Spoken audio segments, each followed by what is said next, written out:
बिहार में कुल 243 विधानसभा सीटों के लिए चुनाव होने जा रहा है।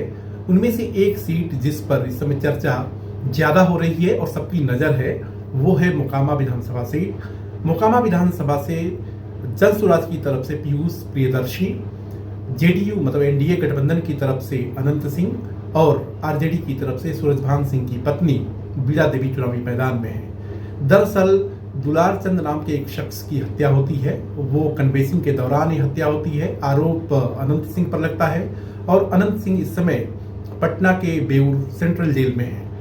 अब ये है कि इस पूरी घटना के बाद वहां की सियासी समीकरण में परिवर्तन हो गया है।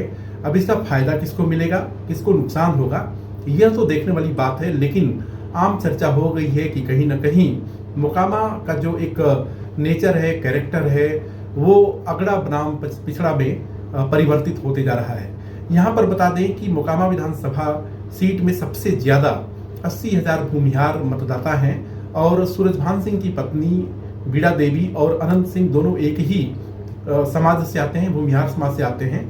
दरअसल ये कहा जा रहा था कि हो सकता है कि भूमिहार समाज में वोटों का बंटवारा हो, लेकिन दुलार चंद यादव की हत्या के बाद और जिस तरीके से जब उनका प्रोसेसन निकाला जा रहा था उस दौरान टीका टिप्पणी की गई थी अनंत सिंह के ऊपर, भूमिहार समाज के ऊपर। अब ऐसा कहा जा रहा है कि भूमिहार समाज एकजुट होकर के यह संदेश देने की कोशिश कर रहा है कि जो भी कुछ घटना घटी थी वो अलग बात है, लेकिन किसी भी दल के समर्थक को यह अधिकार नहीं है कि वो पूरे समाज को गाली दे, पूरी समाज की जो महत्ता है उसको कम करे।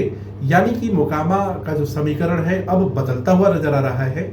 नतीजे क्या होंगे यह देखने वाली बात है, लेकिन मोकामा का चुनाव दिलचस्प हो चला है। तो यह वीडियो आपको कैसा लगा आप अपने कमेंट को इनबॉक्स कर सकते हैं। साथ ही साथ अगर आपने हमारे चैनल को लाइक, शेयर और सब्सक्राइब नहीं किया है तो लाइक, शेयर और सब्सक्राइब भी करें।